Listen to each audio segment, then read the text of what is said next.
Hey, in this lecture we are going to talk about the keyword static and where it's appropriate and what the difference between a static variable and a non-static variable, as well as static methods, which are another option that you can have. All right, so let's begin and let's just do a quick remembrance as to how variables work. So over here I'm going to do this with a little C# example. And what I'm doing here is I have defined a class called car, which you can see here up at the top. And what car is doing is it just has a public attribute, which is called color. We have a constructor that simply takes in a color and sets the color for us. And then we have an override of toString, which allows me to print out the car. So if you're not familiar with the overrides, you might want to watch the overload versus override video. But this is just basically so that it prints out a little bit about the car if you print the object name. All right, so down here at the bottom, I'm creating a new car that's blue and a new car that's red. I'm calling them my car and my car 2, and I'm simply just printing those cars as objects. And because I overrode toString, what's going to happen is I'm going to get the string here from the blue car, and it's going to say I'm a blue car, and from the red car, it's going to say I'm a red car, and there you can see is the output. All right, so again, to be clear, the print that's happening down at the bottom here is able to do the printing, and we get this string because I'm asking it to convert an object, which is my car, into a string, and then I'm calling print on that. All right, so the point of this example, which is nothing magical, is that you can see that every instance of a car has its own color. So what you should really picture here is that you have my car and you have my car 2, which are two different objects. This one has color of blue, this one has color of red. These are two separate variables in each object. There's one variable in each object. So there's a color variable in my car and there's a color variable in my car 2. And all that probably seems pretty obvious because we've done this example a million times where you have an object and it has an attribute, and that attribute is unique to that particular object. So that's great as long as that's what you want, where every single object will have its own unique ID or its own unique color or its own unique whatever. Then you would not want normal variables like we have here. The other alternative is that for some things, you want something to be across all cars. And in that case, you would want it to not be unique to every individual car. You want it for all cars that are of type car class. So that's called a static variable. And I'm going to give you an example of that, which is that every single car in the world has a unique VIN number. It's an ID that is assigned at the time that the car is made. And it's just so that, we can track and make sure that the car goes from end to end. And when you set up your insurance, you have to give them the VIN number and it tells you all kinds of things about the car. None of that's important. But the thing that's important is that every single car in the world has to have a unique VIN number. So how would the manufacturer give every single car a unique VIN number if this was being done as objects? So to be clear, rolling off the production line every day, you're going to have 100 or 1,000 or 10,000 new cars. Each one of them needs to be given a unique number at the time that the car is instantiated, i.e. the car is built. So what you need is you need to keep track of what the last VIN number you gave out was, and then every time a car is made, you're going to give it the next unique ID. So what I'm going to do here is I'm going to add in a public long called VIN, and inside of my constructor, I would want to set VIN equal to something. So what do I want to set it to? Well, if this is the first car, I want it to be 1. If it's the second car, I want it to be 2. If it's the third car, I want it to be 3. But how do I do that? Well, what I need to do is I need to have something like a next VIN.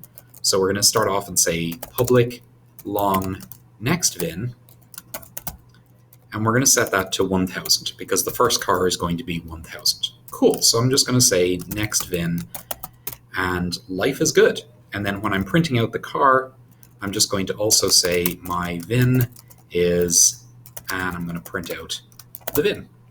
And life should be good, right? Basically, every car will have its unique ID and the world will be great. I'm going to see that the blue car is VIN 1000. Oh, wait. Yeah, so that doesn't work. Why does it not work? Well, because next VIN just like VIN is a object variable. Every single car in the world has the same VIN number. And even if I increment it after I make one, so I'm going to say next VIN plus plus, because it's unique to each object, I'm still going to have the same output. It doesn't change. So in order to fix this problem, and this is the exact example of where you're going to need this in general, is you're going to add the word static into the definition of that. The moment that you put the word static there, this is no longer in each individual object. I mean, it is there in each object, but it is associated with all of the objects together as opposed to being associated with each individual object at the time that they're created. So I'm going to run the same program. The only thing that's changed is that I added that word static, and now you notice that my red car has an ID 101. Why? Well, because this variable, next VIN, is associated with the class car. It's not associated with my car 1 or my car 2, which are objects. It's associated with the class car. So every single car in the world will be able to see this variable. And from the moment I start the program, it's initialized, as I said, at 1,000, but every single car, every time the constructor is called, it's going to be incremented. This is by far the most common reason why you're going to use a static variable, is because you basically want to count how many times objects are made of that type.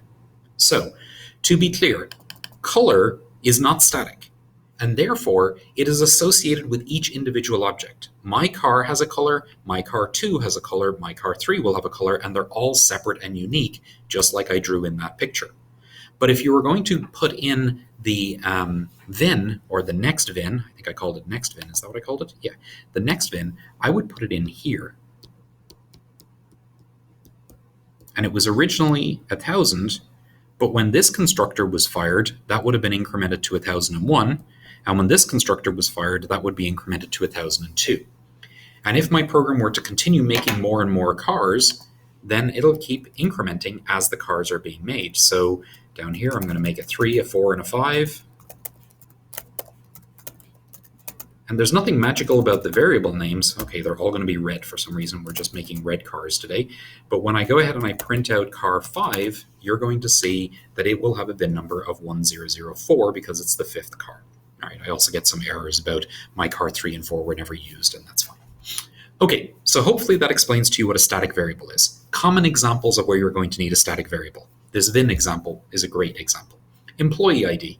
If you had an employee object, then you would want to set the default KSU ID as 00000, and then as each employee or each student is created, you would want that employee ID to be incremented because each student will have their own unique KSU ID, but the next available ID would be stored as a static variable across all of the objects of that type. So this is not technically correct, but in a way, if you're familiar with a global variable, you could kind of sort of think of this as a global variable. It's global to all car classes. So all cars that are made of this type will be able to see that. There are some rules for static variables.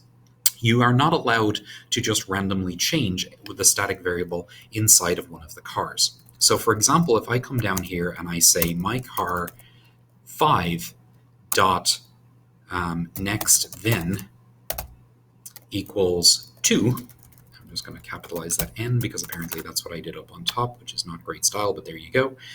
When I run that, I am going to get a complaint. To be clear, if I try to run this in Java, it will actually let me do it, but it will complain that it's doing it. And so in C#, it's a little bit harsher. It just says, no, you're not doing that. So why is this the case? Because my car 5 is an object. And my car 5, it has a color and it has a VIN number. I could absolutely have set either of those because they're public and they are inside the class. That would have been valid. But it's not allowing me to set next VIN because next VIN is a static variable. It's not part of car 5, it's part of all cars. It's part of the car class.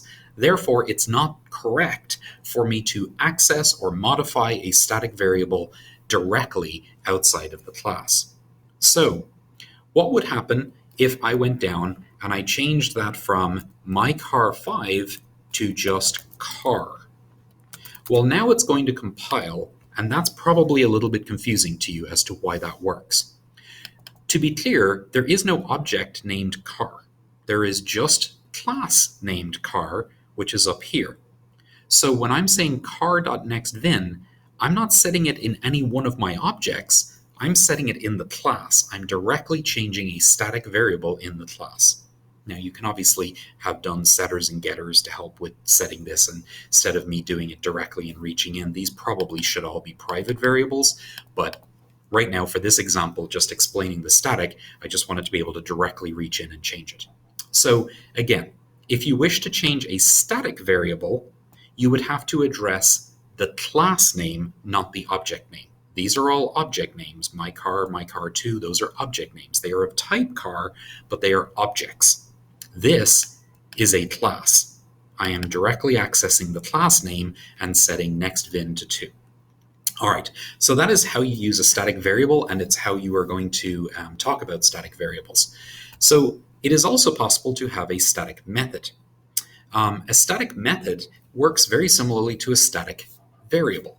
So if I'm not really allowed to just reach in and change this car variable, and I wanted to be able to make that private, such that it is, now I won't be allowed to do it because it's private, and it's going to say you're trying to directly change something that's private. So how would I go about doing that? Well, I would need a method.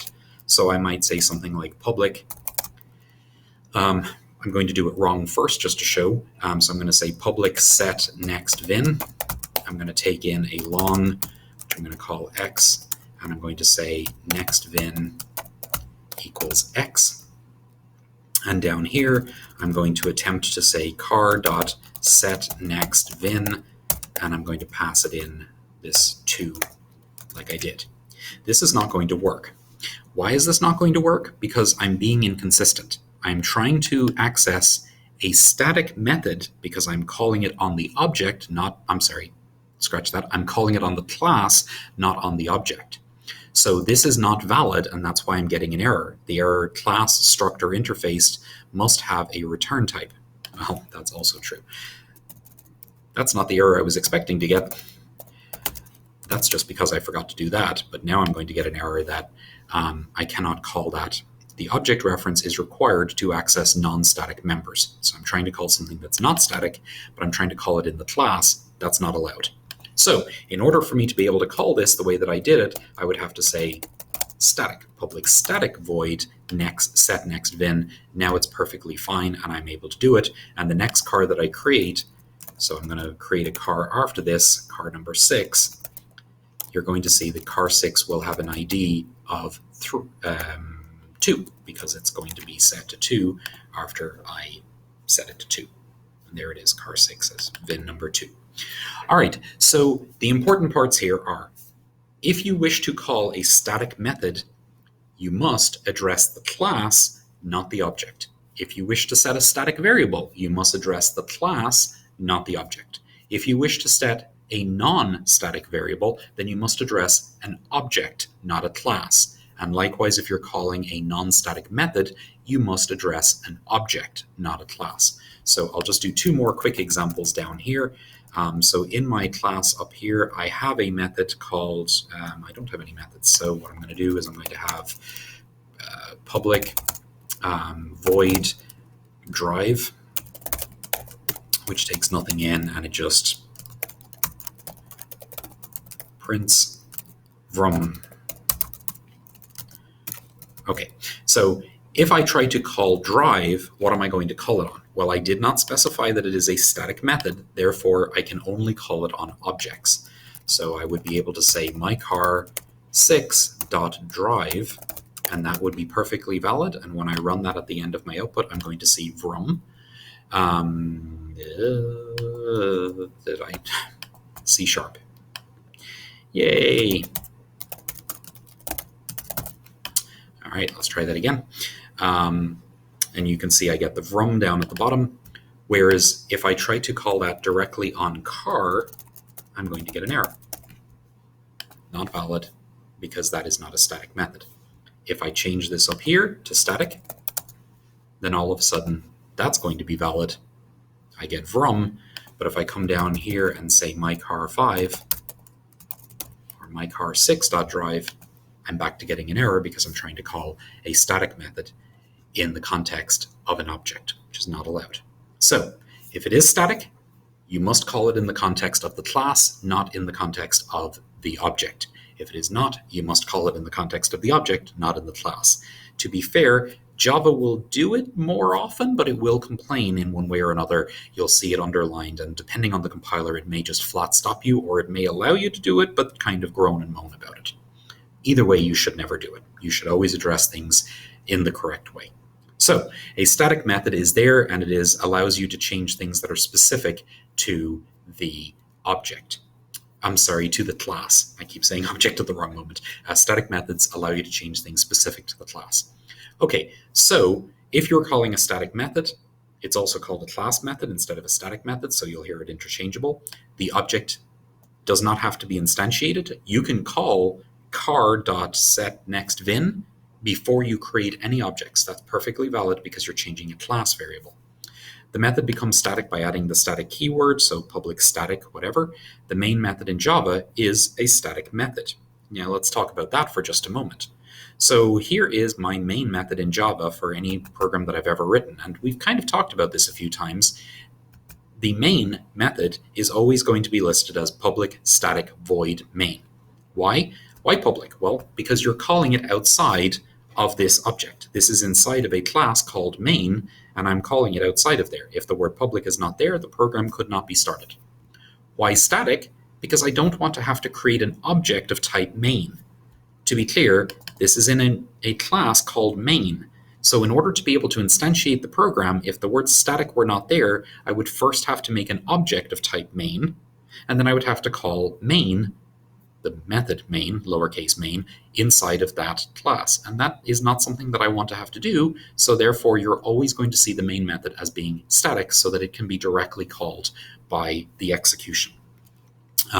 It's void because it doesn't return anything, and then you have the name, and then you have the parameters. Static methods can only call other static methods. All right, let's talk about that for just a moment. So you've probably tried to do something like this. So inside of our main class, I'm going to say public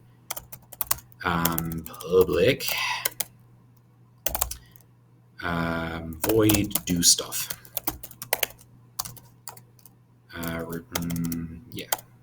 A int a. Great. So now down here, I'm going to attempt to call do stuff. This is not going to work. Why? Because I am in a static method called main, and I'm trying to call a method which is not declared as static. And the error that I get is error, a non-static method, do stuff, cannot be referenced from a static context. Let's think about that for just a moment. Why would that make any sense? Well, if we go back to my car example, every car has a color. Those are unique variables to each one of them. But anything that is not unique to each one, that's across all of them, you should only be addressing that if you're already inside of something that's static. It doesn't make sense in car6 to try and set the static variable because that's not right. Car6 is an object, the static variable is a class variable. Likewise, a static method is a class method. So if you're in car6, you shouldn't be able to call something that it changes all cars. That doesn't make any sense. We want encapsulation to separate these objects from each other.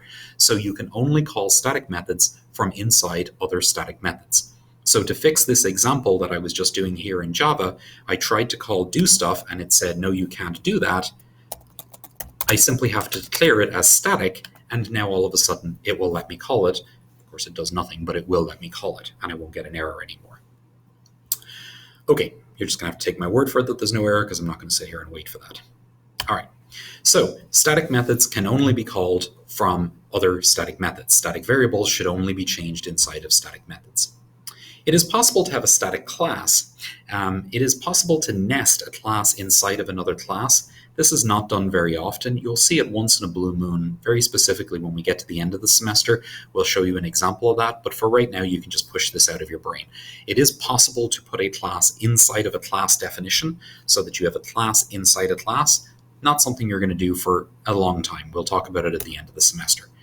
All right, so here's another example. This is our factory worker class. It has a string for a name, it has an employee ID, and then it has a static variable called nextID. This is very similar to what I did with the car, and we have a couple of methods for getting and setting. And when we go ahead and we create that, we're going to say create a new factory worker, and we can call the static method for getting the next ID and print out what the next ID would be. So the key point of this is that the method for getting next ID is a static method accessing a static variable. So as you can see here, set ID and get ID, those all operate on employee ID, which is not static. But down here, we have a static method called getNextID, which interacts with nextID. So if you're going to interact with a variable which is static, you should be doing that in a static method. And if you're interacting with a variable that's not static, you should be doing that in a non-static method. All right? So common examples of things that you have actually used. So probably in lab number 2, you used math.pi, and you may have accessed math.power in order to raise a number to a power, like squaring it or whatever else. And those are examples of things that you can directly use in the math class. Notice you did not have to make an instance of the math class in order to do that. You simply just said math.power, and poof, it magically worked. And that's because the power method is a static method inside of the math object. All right, so static methods can be accessed using a class name. Static variables are common across all instances of the class. The reserved word static is used to identify a variable as either a variable or a method as static. And that completes your quick tour of the static keyword.